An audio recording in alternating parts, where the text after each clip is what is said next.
Ya. Kita lanjutkan.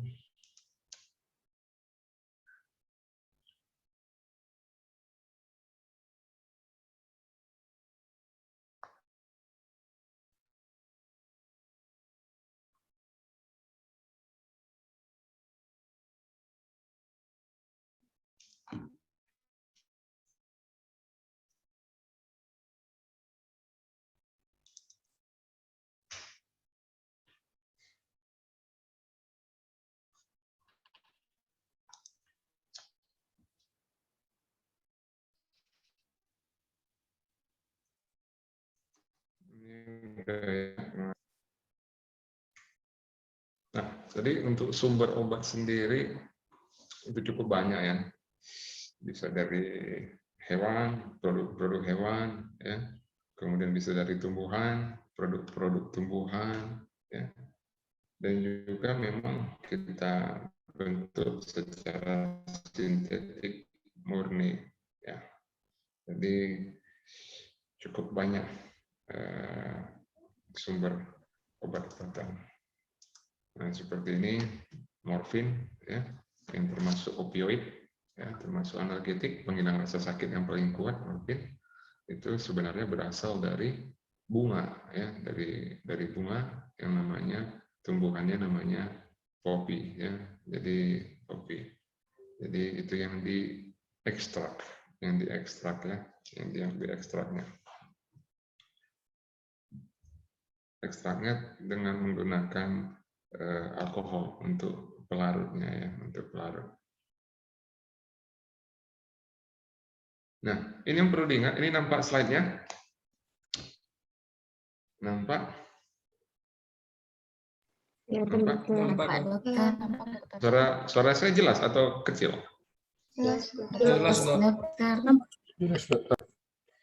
Jelas, ya. Oke, jadi yang harus diingat ada suatu aksiom, ya, aksiom ini yang harus diingat di dalam farmakologi, ya. If you want to explain any poison properly, what then isn't a poison? All things are poison. Nothing is without poison. The dose alone causes a thing not to be poison.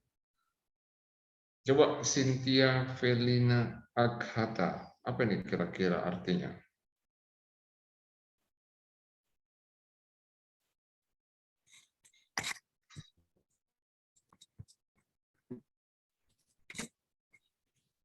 Apa kira-kira artinya?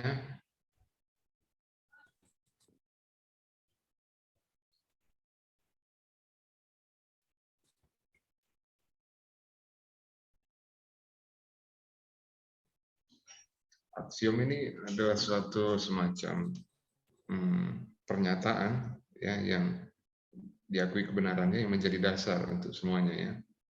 Jadi itu aksiom. Jadi ini menjelaskan bahwasannya ketika kamu mau menjelaskan tentang racun atau poison, racun, dengan benar, dengan tepat, kau harus mendefinisikan sebenarnya apa yang bukan merupakan racun. Nah, sebenarnya semua benda, semua molekul merupakan racun. All things are poison. Jadi semua benda itu sebenarnya racun.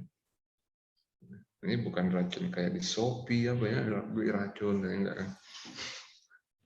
Tapi semua benda, semua molekul yang ada di dunia ini adalah racun. Tidak ada satupun yang tidak memiliki sifat racun. Yang membuatnya menjadi tidak racun adalah dosisnya. Artinya jumlahnya. Ya, jadi semua kalau jumlahnya berlebihan itu menjadi racun. Semua benda.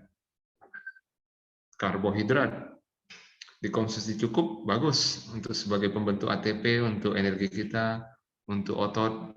Semua otot-otot itu perlu ATP. ATP dihasilkan dari siklus Krebs dari pembakaran dari glukosa. Ya, glukosa itu ya dari nasi yang kita makan, dari ubi, dari jagung, dan semuanya karbohidrat lainnya. Tapi ketika kita mengkonsumsi karbohidrat yang terlalu banyak, makan nasi terlalu banyak, itu berat badan akan naik, ini dan akan menjadi obes. Kemudian sel beta pankreas mengkompensasi dengan memproduksi insulin yang insulinnya ditingkatkan sampai satu waktu dia tidak mampu mengkompensasi dan muncul penyakit diabetes mellitus. Jadi kesimpulannya tadi karbohidrat jumlahnya cukup, tepat, bagus, jumlahnya berlebih, baik. Salah satu dampak negatifnya diabetes mellitus. Ya. Kira-kira di sini ada yang mau ditanyakan atau masih belum mengerti? Ini sangat penting ya. Jadi artinya semua obat itu adalah racun. Ya. Semua obat itu racun. Bahkan vitamin sekalipun, semuanya. Itu yang perlu kalian ingat. Ya. Sebenarnya bukan hanya semua obat, tapi semua hal di dunia ini adalah racun. Ya. Yang membuatnya menjadi tidak racun, tidak memiliki sifat racun adalah pengaturan dosis yang tepat. Bisa mengerti kira-kira atau ada yang mau ditanyakan mengenai pernyataan ini? Sudah mengerti atau ada yang mau ditanyakan atau masih bingung mengenai aksiom atau pernyataan yang kita harus semua paham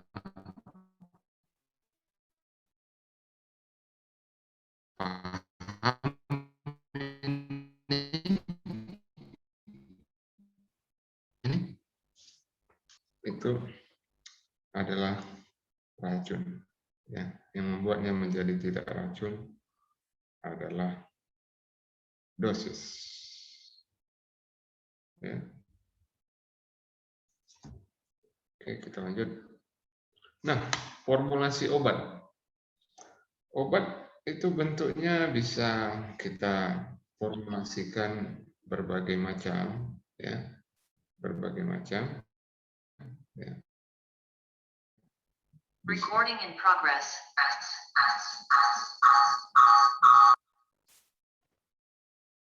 Ini suara saya lebih jelas.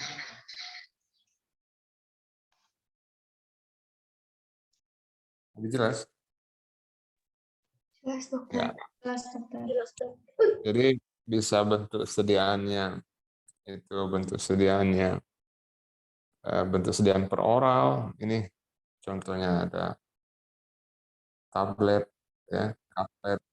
Yang ini kapletnya kapsul tablet, ya kan? Ini kapsul, ya kan? Ada dalam bentuk sediaan injeksi parenteral, ya. Kemudian ini ada dalam bentuk vial, ya.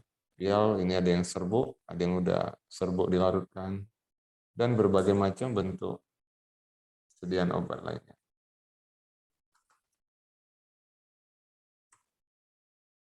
Nah, ini sebenarnya ada beberapa penggolongan obat. Jadi obat itu ada klasifikasinya. Mulai dari obat bebas, artinya tidak memerlukan resep untuk menebusnya. Daftar W itu bebas terbatas. Daftar O itu O-nya itu obat opiat atau obat bius, ya. Itu pasti harus resep. Daftar G diresepkan, tapi ini memang dilemanya di kita sekarang, obat cukup tidak terkontrol penggunaannya. Jadi sebenarnya yang termasuk daftar G atau daftar W bisa diperoleh dengan bebas tanpa adanya resep. Dan ingat, yang berwenang, berhak untuk mengeluarkan resep itu hanya dokter. Dokter umum, ya, dokter gigi, dokter spesialis gigi. Kalau dokter hewan hanya mengeluarkan obat untuk keperluan hewan. Ya. Selanjutnya dari sisi teknologi ada obat modern dan ada obat tradisional. Ya. Indikasi itu artinya untuk apa obat ini dipakai, kapan obat ini dipakai, ya. Kapan obat ini dipakai, ya. Atau kegunaan obat ini apa. Ya. Yang pertama seperti kita sampaikan kemarin untuk diagnosis, ya, untuk menegakkan suatu penyakit. Yang kedua untuk kebugaran, ya, vitalitas. Yang ketiga untuk pencegahan, preventif. Ya, jadi misalnya pasiennya sehabis operasi, kemudian untuk mencegah terjadinya infeksi nosokomial, infeksi di rumah sakit. Jadi sebelum terjadi infeksi, dia sudah diberikan antibiotik. Jadi di situ fungsi antibiotik adalah sebagai pencegahan infeksi. Berbeda misalnya untuk pengobatan. Pengobatan misalnya apa? Dia pasiennya misalnya demam naik turun, mencret, rupanya diperiksa,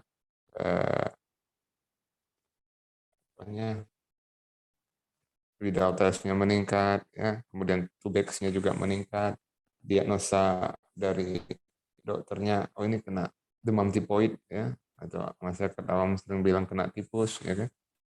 Kemudian dokternya memberikan antibiotik yang bisa membunuh Salmonella typhosa, misalnya thiamphenicol, ya.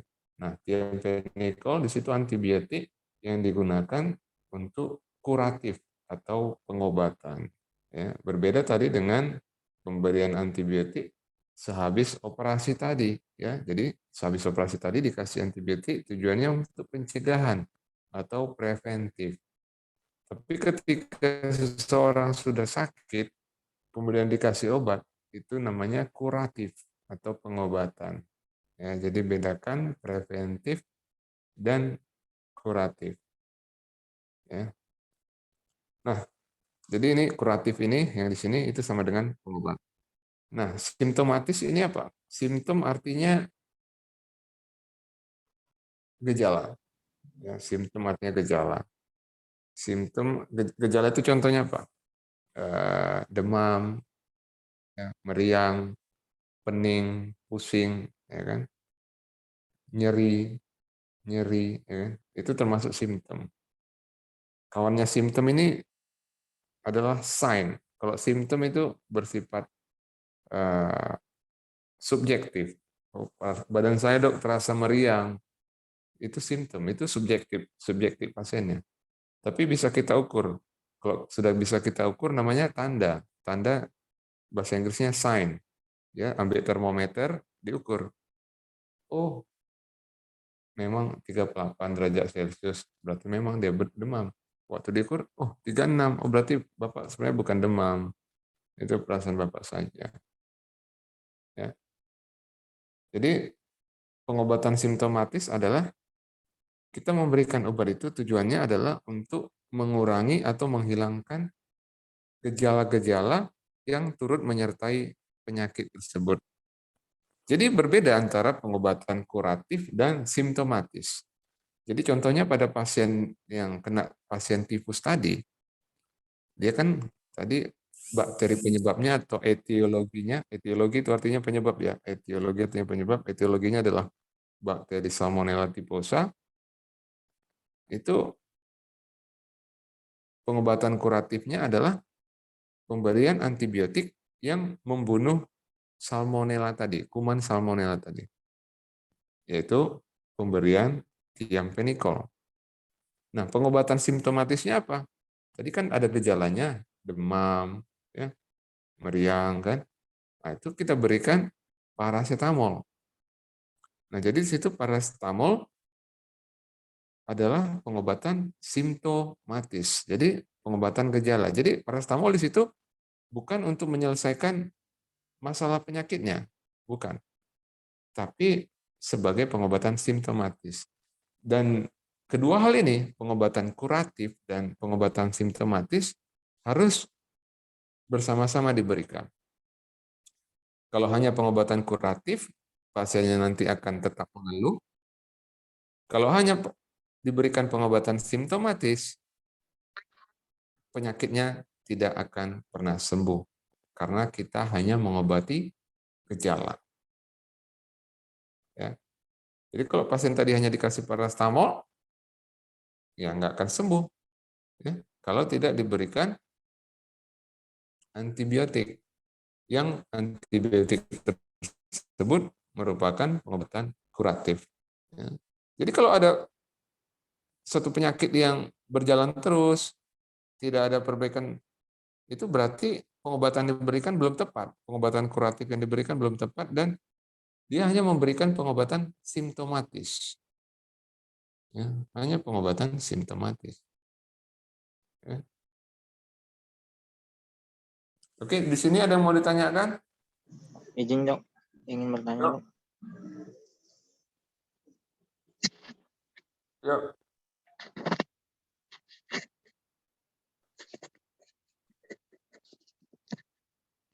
Dok, jadi gini dok, itu indikasi obat untuk diagnosis, maksudnya obat tersebut untuk menegakkan diagnosis atau gimana dok? Ya.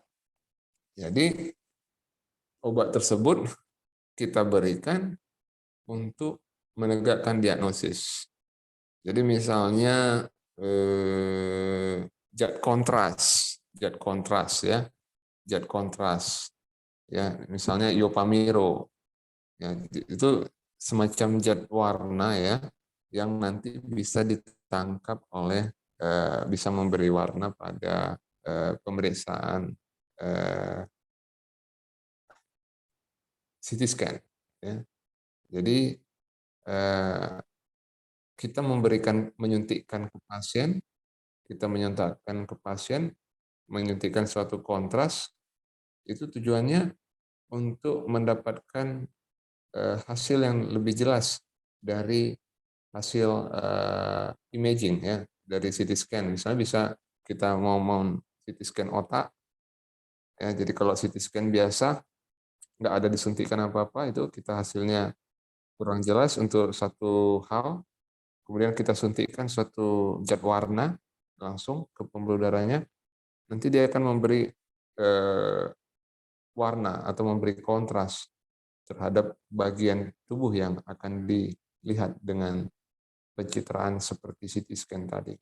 Sehingga nanti ada CT scan tanpa kontras, CT scan dengan kontras. Nah, zat kontras itu adalah obat yang bertujuan untuk menegakkan diagnosis. Ya. Oh, jadi Bisa? dok, enggak. Jadi dok, izin dok.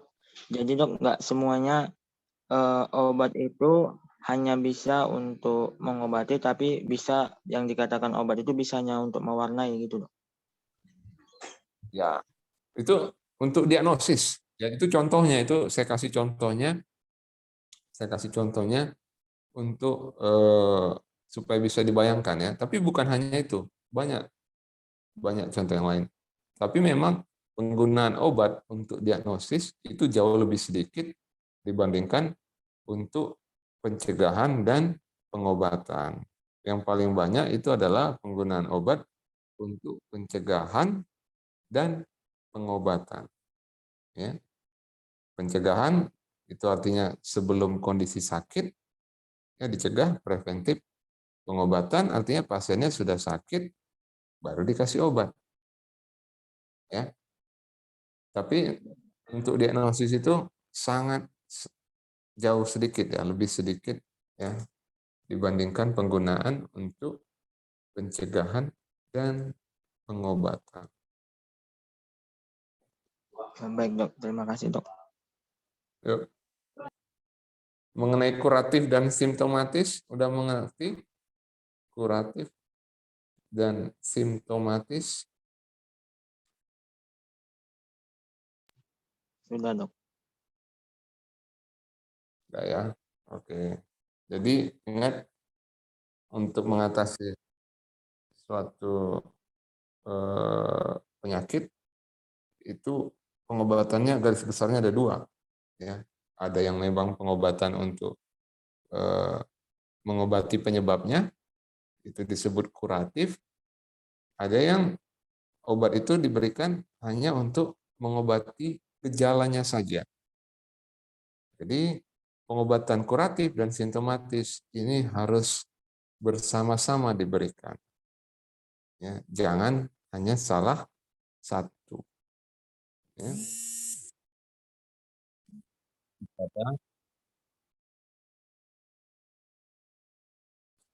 Ya, Pep.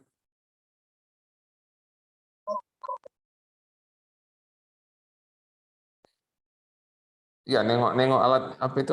Nengok alat apa itu aja, rotary evaporator sama freeze dryer orang itu. Nanti jam 11 aku suruh datang. Enggak, itu aja paling bereskan letak-letak tempatnya itu. Enggak banjir kan? Yuk, yuk. Yuk.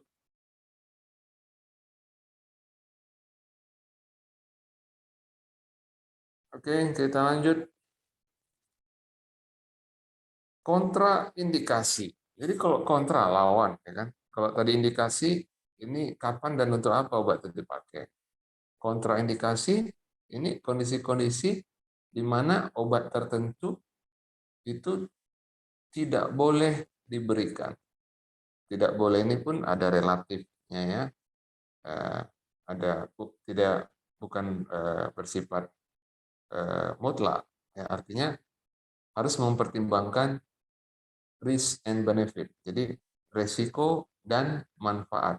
Jadi kita dalam memberikan obat itu harus mempertimbangkan risk atau resikonya, ya, artinya efek samping dan sebagainya, dan manfaat atau benefit atau efek terapinya. Ya.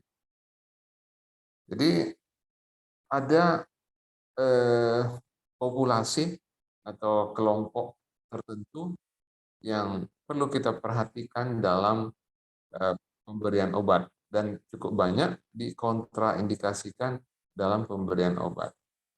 Misalnya apa? Misalnya di sini contohnya balita, bayi ya, balita bayi. Itu cukup banyak obat-obat yang tidak boleh atau dikontraindikasikan pemberiannya pada balita.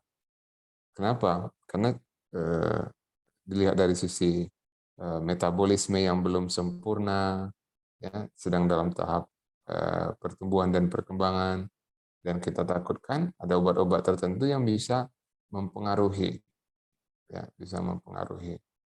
Jadi misalnya chloramphenicol, ya, itu bisa mempengaruhi pembentukan sel darah di sumsum tulang pada balita, ya.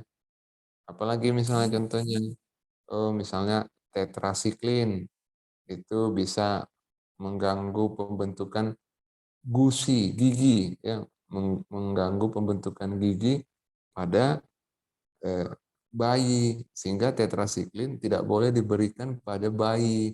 Nanti giginya berwarna coklat menjadi tetrasiklin tooth, ya kan? Atau di sini kelompok lain yang berdasarkan ras, ya. Oh, pada orang-orang ras tertentu, misalnya ras Negro Afrika yang tidak memiliki enzim tertentu, obat ini tidak boleh diberikan. Jadi obat itu responnya tidak selalu sama untuk ras yang berbeda, ya. Untuk ras yang berbeda karena tiap ras bisa ada kemungkinan terjadi perbedaan metabolisme, ya, artinya perbedaan enzimatik. Ya. Juga pada obat-obatan pasien yang menderita gangguan fungsi paru, kemudian lansia, ya, lansia ini hampir mirip-mirip dengan bayi, ya, metabolismenya juga sudah menurun, ya. Atau yang di bawah ini apa nih?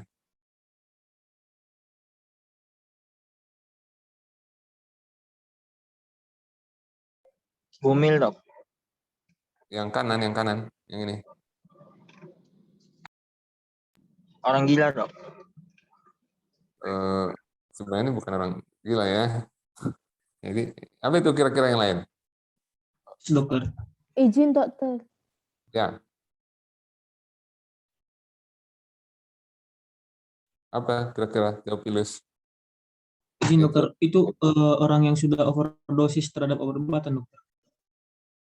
Ya, jadi orang mabuk ya kan, mabuk itu adalah overdosis ya. Jadi dalam kondisi orang-orang yang minum alkohol ya, pemabuk ya, itu cukup banyak obat yang harus kita berikan hati-hati. Kenapa? Orang yang peminum alkohol ya, baik alkohol dalam bentuk tua yang ringan atau minum-minum alkohol yang memang konsentrasi etanolnya tinggi ya, seperti whisky dan sebagainya ya, bir ya, bir bintang dan sebagainya, itu sedikit banyak fungsi hatinya, fungsi livernya sudah menurun ya. Metabolisme akan terganggu, metabolisme obat akan terganggu. Jadi itu ada beberapa obat yang kita harus hati-hati, dan beberapa justru itu dihindari penggunaannya pada orang-orang yang peminum ya, peminum alkohol. Oke. Yang kiri bawah ini tadi yang seperti dibilang teman kalian, ini ibu hamil. Ini kenapa ini cukup berbahaya? Ada ibu hamil. Karena pada masa hamil, artinya terjadi pembentukan janin, mulai dari pembelahan dari embrio ya, sampai 9 bulan di dalam kandungan, itu merupakan tahap-tahap awal dari diferensiasi dari sel induk atau sel-sel pluripoten. Jadi dari embrio tadi yang hanya beberapa sel itu melakukan diferensiasi. Diferensiasi artinya pengkhususan fungsi. Ya. Pengkhususan fungsi yang nanti akan jadi sel saraf, yang nanti akan menjadi sel otot, sel tulang, sel jantung, dan sebagainya. Proses pada tahap perubahan mau menjadi sel saraf, menjadi apa, ini semua dikonsumsi obat. Obat itu dikonsumsi oleh ibunya, kemudian melalui plasenta itu bisa masuk ke janin, dia akan bisa mempengaruhi proses diferensiasi dan proliferasi dari sel-sel janin tadi. Ya. Dan efeknya bisa menimbulkan kecacatan. Ya. Kecacatan. Ya. Jadi bisa menimbulkan kecacatan. Ya. Jadi bersifat kongenital ya, bawaan lahir. Ya, kongenital, bawaan lahir. Ya. Jadi ada muncul congenital defect. Nanti cukup banyak. Ada yang bisa tempurung kepalanya nggak terbentuk sempurna, kemudian otot jantungnya tidak matur atau tidak sempurna pembentukannya, ya. Kemudian apa lagi? Kemudian ekstremitas. Ekstremitas, kalau dibilang ekstremitas itu untuk tangan dan kaki ya. Jadi ekstremitas itu istilah kedokteran untuk tangan dan kaki. Jadi ekstremitas ada dua, superior itu tangan, ekstremitas inferior itu kaki. Nah, jadi ada obat seperti thalidomide itu dulu tahun apa yang 40-an atau 50-an di luar negeri ditemukan obat baru sebagai obat anti muntah, anti emetik. Jadi kalau ibu-ibu kan, kalau kalian tahu kan kalau lagi hamil kan ada morning sickness ya, mual muntah ya kan. Nah, jadi obat ini thalidomide ini digunakan untuk mengatasi muntah-muntah pada ibu hamil tadi. Tapi ternyata hampir semua setelah bayi-bayi lahir, janin-janin tadi lahir dari ibu-ibu yang mengkonsumsi thalidomide itu obatnya, ternyata mereka semua mengalami gangguan pembentukan ekstremitas. Ada yang brachiumnya tidak terbentuk. Jadi lengan atas ini nggak ada. Jadi langsung lengan bawah yang bertemu ke bahu. Ada yang langsung lengannya menempel ke bahu. Ada yang kakinya nggak tumbuh sempurna, nggak ada kakinya. Ada yang lengkap tidak ada yang hanya femurnya tidak ada. Ya. Dan itu merupakan suatu tragedi. Ya, tragedi mungkin nanti bisa kalian lihat ya, pokomelia dan lain sebagainya akibat penggunaan thalidomide pada ibu hamil. Itu semua menyebabkan kecacatan ya pada ekstremitas. Jadi itu semenjak itu obat itu ditarik. Dan itu menjadi pembelajaran bagi kita, jangan sekali-sekali memberikan obat baru, artinya yang baru ditemukan, baru dipasarkan, dan semuanya baru kepada ibu hamil. Ya. Dan prinsipnya pada ibu hamil, sebisa mungkin itu jangan memberikan obat. Ya, kecuali untuk zat-zat seperti vitamin, zat besi, ya, asam folat yang memang diperlukan. Ya. Tapi itu pun kalau asupan dari makanan sudah dijamin cukup, sebenarnya tidak perlu mengkonsumsi vitamin. Ya. Jadi prinsipnya pada ibu hamil banyak kontraindikasikan, nanti untuk tingkat keamanannya itu ada gradingnya, ada drug safety in pregnancy. Jadi ada tingkat keamanan obat pada ibu hamil, itu nanti ada kita jelaskan di blog apa ya, blog untuk reproduksi ya, nanti ada penjelasannya. Sampai sini ada pertanyaan? Izin dokter. Yuk. Saya mau bertanya tentang orang yang dalam kondisi mabuk tadi, dokter. Yuk. Jadi bagaimana jika dalam sebuah kasus seseorang sedang mabuk lalu jatuh dari kendali dokter. Terus untuk bagaimana sikap seorang dokter ataupun tenaga kesehatan untuk memberikan antibiotik dokter terhadap mereka yang sudah ataupun terhadap orang tersebut yang sudah jatuh. Sedangkan efek pemberian dari antibiotik kepada mereka yang baru mengonsumsi alkohol tersebut bisa menyebabkan muntah-muntah dan jantung berdebar-debar, dokter. Nah, sebenarnya itu tadi, ini bukan bergeneral, artinya gini, artinya semua obat itu tidak boleh dikonsumsi oleh lansia. Tidak semua obat tidak boleh dikonsumsi oleh orang peminum. Ya. Jadi tidak semua obat tidak boleh dikonsumsi oleh balita. Tetapi banyak obat-obat yang tidak boleh dikonsumsi oleh peminum, pemabuk, lansia, ibu hamil, dan anak-anak. Nah, pada kasus pemabuk tadi, yang antibiotiknya dipilih adalah antibiotik yang tidak atau kurang bersifat hepatotoksik. Ya.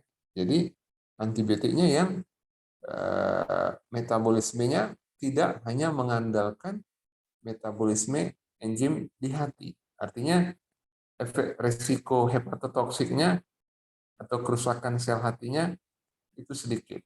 Jadi bukan berarti sama sekali tidak boleh diberikan, tidak. Sama seperti ibu hamil tadi. Ya, ketika dia misalnya ada reaksi alergi, ya, dia muncul misalnya tiba-tiba gatal-gatal, tetap harus kita berikan antihistamin, kita berikan anti gatal. Tapi anti gatal yang dipilih adalah anti gatal yang lebih atau paling aman untuk janinnya. Ya, itu tadi yang saya bilang ada kategori atau level keamanan. Ya, jadi misalnya itu bisa kita pakai untuk anti gatal pada ibu hamil, misalnya bisa kita pakai golongan antihistamin cetirizine, ya cetirizine yang tingkat keamanannya adalah pada level B, ya level B. Jadi ada pertimbangan, ya ada pertimbangan. Nah, bukan suatu yang mutlak, ya sama sekali tidak diberikan, tapi dilihat level keamanannya dan dilihat manfaatnya. Ya.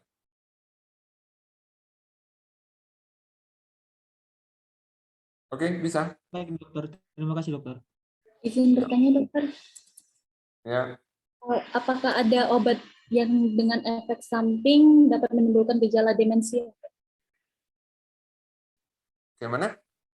Apakah ada obat yang memiliki efek samping menimbulkan gejala demensia? Ada, tapi tentunya itu kalau obatnya dikonsumsi dalam jangka waktu yang lama. Ya. Jadi dengan jangka waktu yang lama ya. Jadi bisa gejalanya menyerupai demensia ya. Jadi lupa ingatan dan sebagainya ya. Itu biasanya adalah obat-obatan psikosis ya, obat-obatan untuk gangguan jiwa dan gangguan mental. Jadi nanti efek sampingnya bisa pikun, lupa, ya, dan sebagainya. Ya, itu yang nyata, ya, yang nyata. Ya. Tapi itu tentunya dengan penggunaan jangka yang panjang, ya, jangka yang panjang.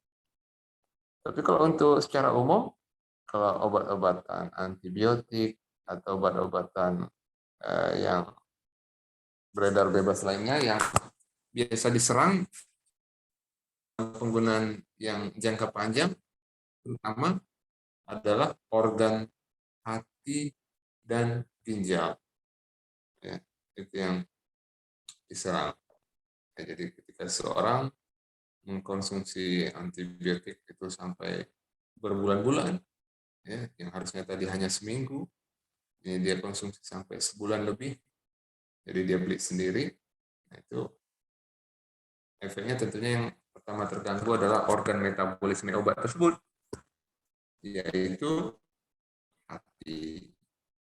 Selanjutnya organ ekskresinya ginjal. Ya, gitu.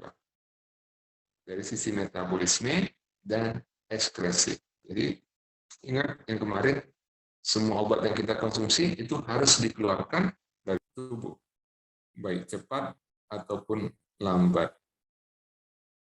Ya.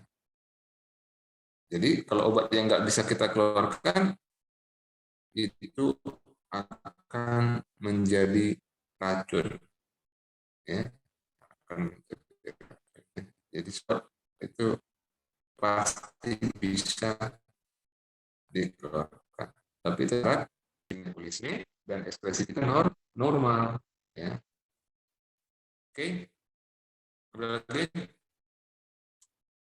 nah ini dia ini lanjut lagi nih, ada gambar lansia ya kan. Ini dia udah pikun ini. Pikun di mana obatku ya kan. Nah ini dia obatnya, tapi menggunakannya bagaimana? Sudah digunakan atau belum? Nah ini yang susah ya. Jadi jam 8 pagi makan obat. Nanti jam 9 tadi aku udah makan obat atau belum? Belum deh, makan lagi. Jam 10 tadi udah makan atau belum? Makan lagi. Nah, setelah itu cerita Lucuan menyatakan bahwasannya kan efek terapi tidak sama dengan jadi kalau ada dosis pemberian obat 3 kali sehari, artinya per 8 jam, ya, per 8 jam di obat tersebut, itu tidak sama dengan 1 kali 3. Jadi nggak sama dengan sekali makan 3 obat tersebut pada sama. Jadi pada saat pemberian obat yang 3 kali 1 itu sesuai anjuran dokter diikuti pasiennya, itu pasien dapat efek terapinya.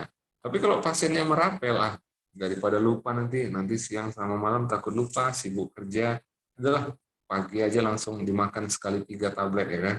Kali makan 3 tablet aja, biar nanti siang atau malam dosa lagi ribet kali ya kan. Udah sekali 3 aja. Nah itu yang ada apa? Yang bukan efek terapi, tapi adalah efek sampingnya. Ya.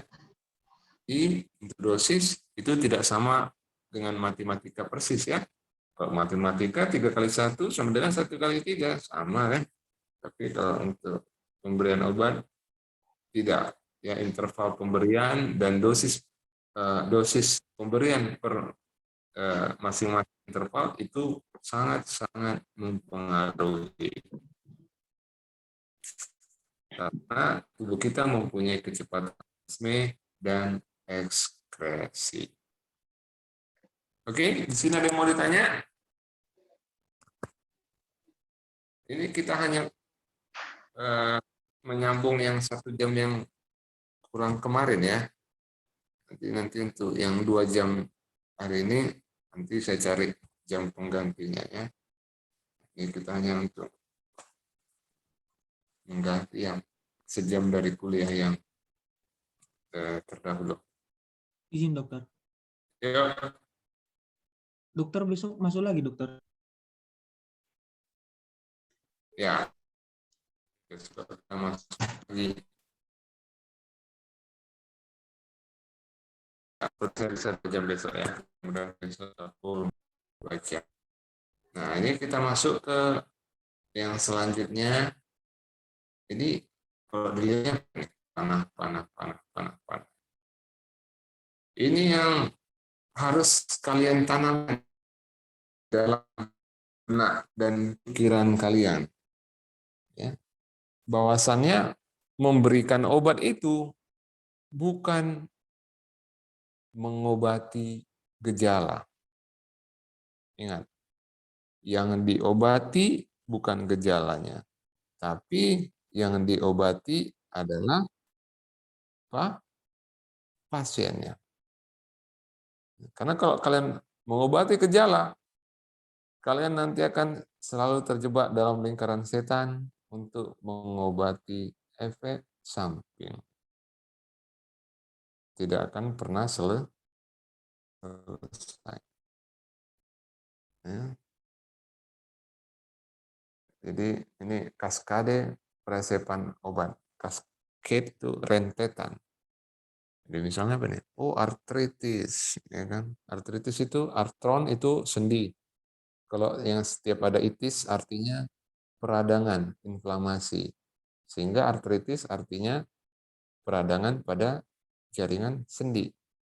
Nah, diterapi dengan obat yang namanya AINS. AINS ini anti-inflammatory non-steroid. Ya. Jadi ini adalah obat anti-inflamasi non-steroid. Jadi dikasih obat AINS. Kemudian efek samping AINS ini ada obatnya bisa menyebabkan peningkatan tekanan darah. Muncul gejala baru. Baru dikasih lagi obat anti hipertensi. Ya. Rupanya anti hipertensi ini memiliki efek samping bisa munculnya depresi. Depresi, untuk mengatasi depresinya diberikan antikolinergik atau antidepresan. Ternyata efek samping antikolinergik ini juga memiliki efek samping, yaitu konstipasi, susah buang air besar. Dikasih obat pencahar. Pencaharnya diberikan per oral, ternyata memiliki efek samping agitasi. Agitasi ini gampang terangsang dari rangsang. Dikasihlah obat antipsikotik, ya, untuk penenang, ya. Antipsikotiknya berlebihan diberikan, menyebabkan kekakuan. Kekakuan itu gejala Parkinson, diberikan obat anti Parkinson. Nah, ini bahaya. Ya. Jadi kita harus memberikan obat itu tepat, dan kalau ada muncul efek samping yang masih bisa ditoleransi, itu cukup diberikan penjelasan ke pasien. Jadi terus semua efek samping itu ditata laksana atau diobati dengan pemberian obat baku. Oke, sini bisa mengerti?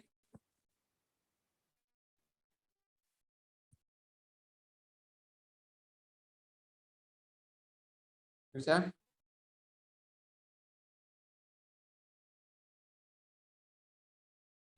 Bisa? Izin dokter. Tuh. Jadi dokter kan ada nih pasien yang sering bilang, wah nggak mampan kok dok, obatnya gimana gitu dokter. Nah, itulah pentingnya komunikasi antara dokter pasien. Jadi ketika kalian meresepkan atau memberikan suatu obat, ya, jadi sebenarnya kalau dokter itu hanya sebatas meresepkan, ya. Kalau nanti untuk obatnya sebenarnya harus ada dari apoteker, ya, atau asisten apoteker. Ya bisa kalau memang di tempat praktek atau di apa kita nanti ada apotekernya, bisa langsung, ya, bisa langsung. Itu harus dijelaskan kerja, tapi bisa juga oleh dokternya secara umum diberikan penjelasan mengenai bagaimana rencana tata laksana pasien ini. Jadi kita berikan, oh ini Pak, saya berikan Bapak ada 3 macam obat, ini antibiotiknya, ini obat untuk mengobati gejala demam dan pusing Bapak, ini satu lagi obatnya untuk mengobati nyeri otot Bapak. Nah, jadi penyakit Bapak ini disebabkan oleh kuman ini, dan itu masa penyembuhannya berkisar antara 5 sampai 7 hari. Jadi dalam periode 5 sampai 7 hari ini, Bapak akan terus merasakan demam naik turun. Enggak apa-apa, Pak. Itu memang seperti itu, tapi nanti mulai hari ke-6 itu sudah akan membaik. Jadi bukan karena obatnya tidak bekerja, Pak, tapi dia akan bekerja tahap demi tahap. Jadi Bapak tidak usah khawatir, ya. Jadi jangan Bapak harapkan 1 kali 2 kali makan obat itu langsung hilang penyakitnya. Nah, jadi seperti itu. Jadi kita harus jelaskan ke pasien. Karena pasien anggapannya dia nggak salah juga. Dia datang berobat ke dokter, dokternya nggak ada jelasin. Dikasih cuma obat, baru dia diminta tagihan rupiah, ya kan? Ada kwitansinya berapa bayar kalau dia umum, ya kan? Udah, ini 3 kali 1, 2 kali 1, ini 1 kali 1. Makan Pak, ya. Pasiennya nggak tahu, ini dimakan sampai habis. Kemudian kira-kira berapa hari nih keluhan dan penyakitnya ini, gejala penyakitnya itu bisa hilang. Itu harusnya dijelaskan. Jadi pasien itu menganggap ketika 1 kali makan obat, oh dia pengen udah sembuh. Padahal tidak. Jadi dia nanti akan beralih ke dokter lain, ganti obat yang lain. Nggak berhasil juga, ganti obat yang lain. Sampai nanti sebenarnya obat yang diberikan itu sama juga, tapi sampai ke dokter yang ketiga, dia sembuh. Kenapa? Ya memang harinya itu udah harinya dia sembuh. Tapi karena dokter pertama tidak menjelaskan, ya dianggap dokternya itu kurang mempunyai kompetensi, kurang expert. Oh ini dokter itu enggak memberikan obat yang tepat. Ya. Dan itu juga kenapa kita selalu meresepkan obat simptomatik supaya pasien itu merasa ada kemajuan pengobatan. Ya, kita berikan obat anti nyerinya, kita berikan obat anti demamnya. Ya. Oke, bisa kira-kira dipahami?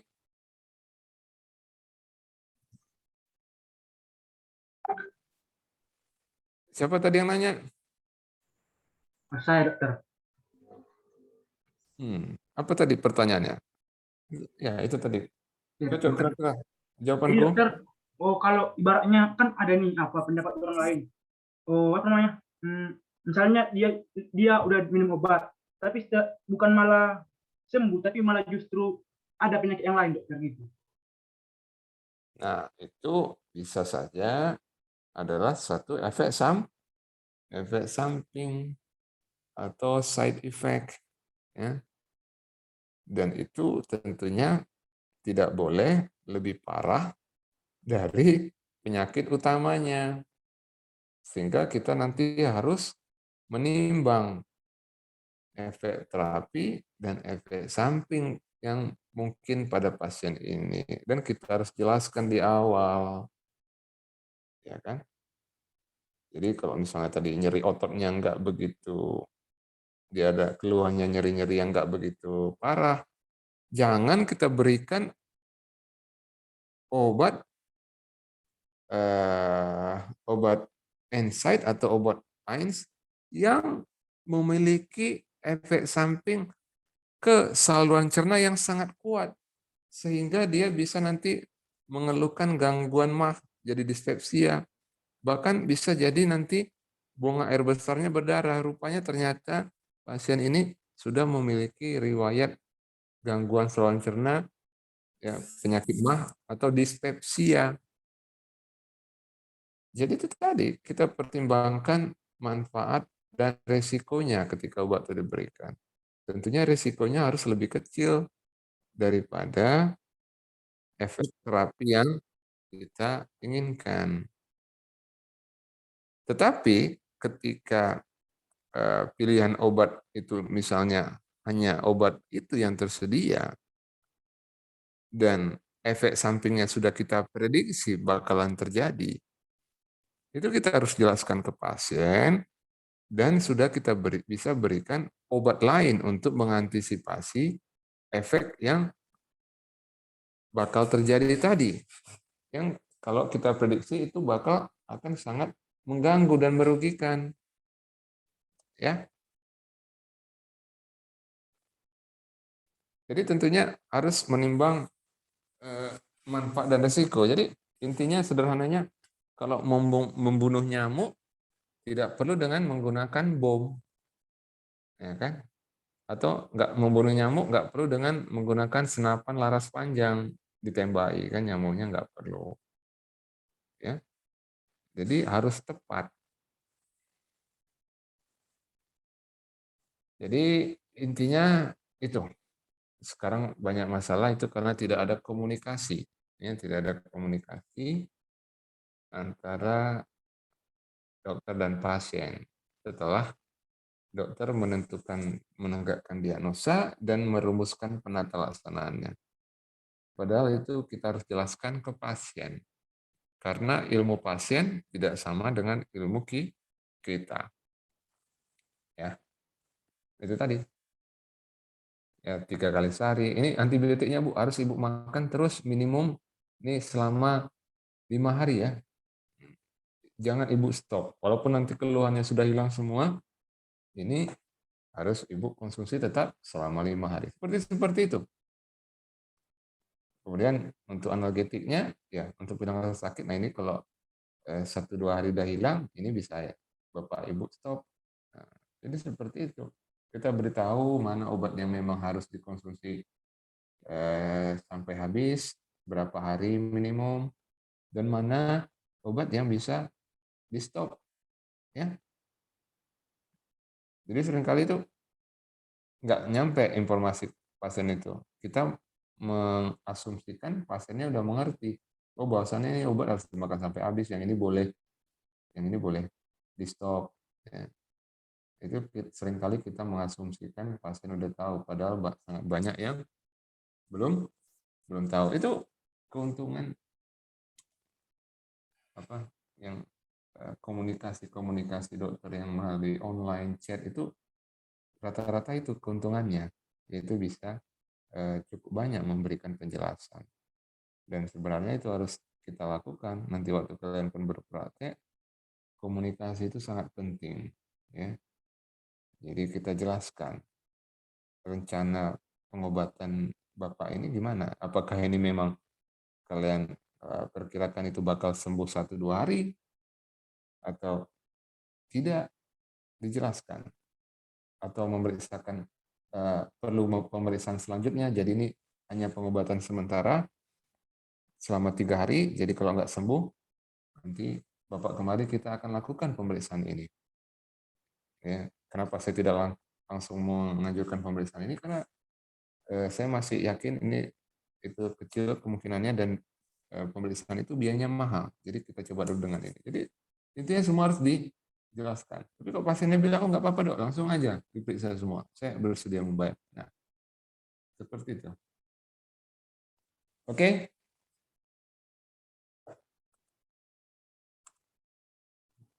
Nah, ini sampai mungkin sampai ini ya, apa kita sekitar 5 menit lagi ya, mungkin karena ada kegiatan. Ini slide-nya ini cukup menarik ini. Ini apa ini? Jun Erickson. Apa ini? Gambar slide-nya ini.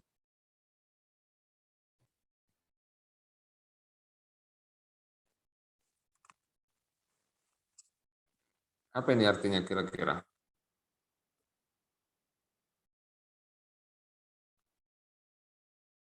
Apa ini artinya kira-kira, Jun?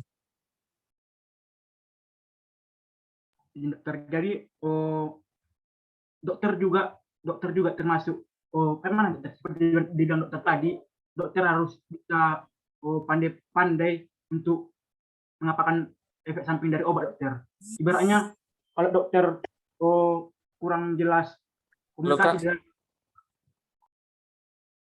Oh ya bentar. Enggak. Iya, sekaligus menjelaskan. Iya, oke. Gimana, Dek?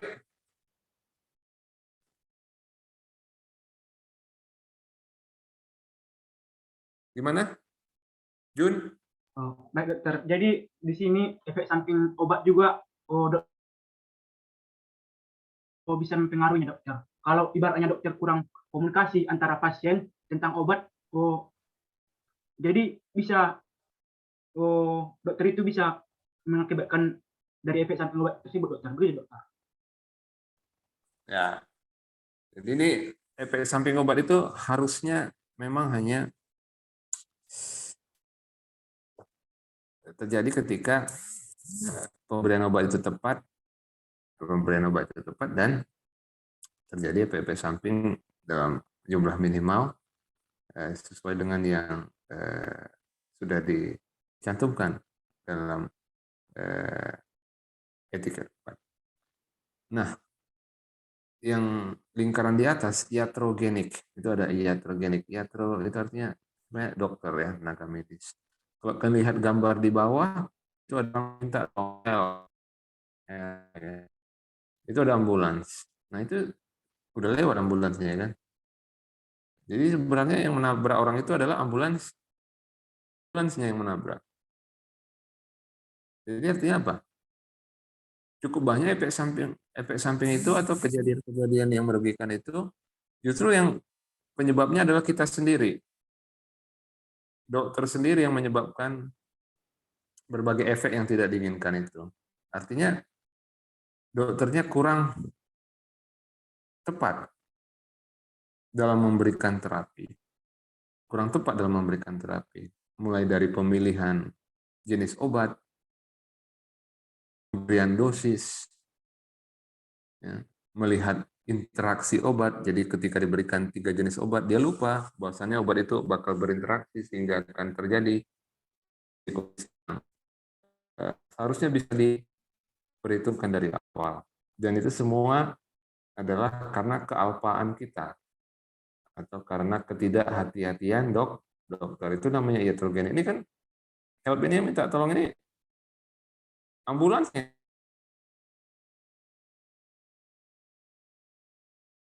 sebenarnya kalau boleh kita bilang, jangan anggap semua pasien itu harus kita obati baru akan sembuh. Cukup banyak penyakit-penyakit yang sebenarnya itu bisa sembuh sendiri, ya, self-limited disease. Ya kan? Tapi ketika kita samping, ya, yang tadi seperti siapa yang nanya tadi? Dia datang dengan satu keluhan. Ya. Pulang dari rumah sakit, keluhannya nambah jadi 5. Dia datang, pasiennya fungsi ginjalnya bagus. Pulang, fungsi ginjalnya udah bermasalah. Dia datang, hatinya masih bagus, livernya bagus. Pulang, karena kebanyakan makan obat, ginjalnya udah bermasalah. Ya. Itu yang nggak boleh terjadi. Ya. Jadi kita harus, makanya tadi aksiom di awal adalah semuanya itu racun. Obat itu adalah racun.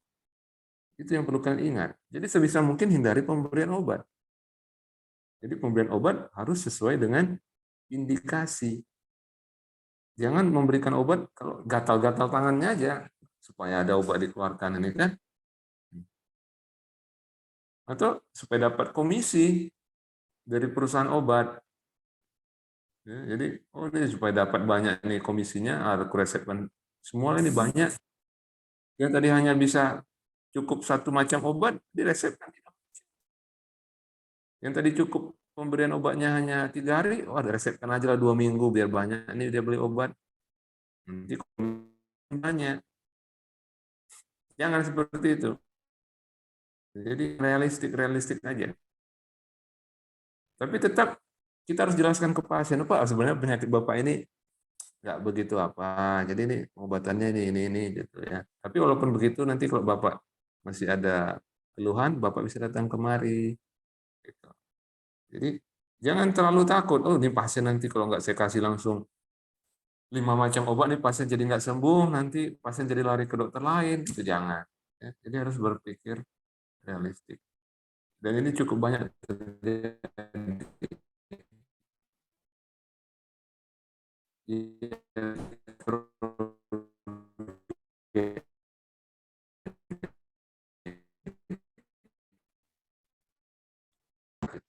Sampai di sini dulu ya kuliah kita.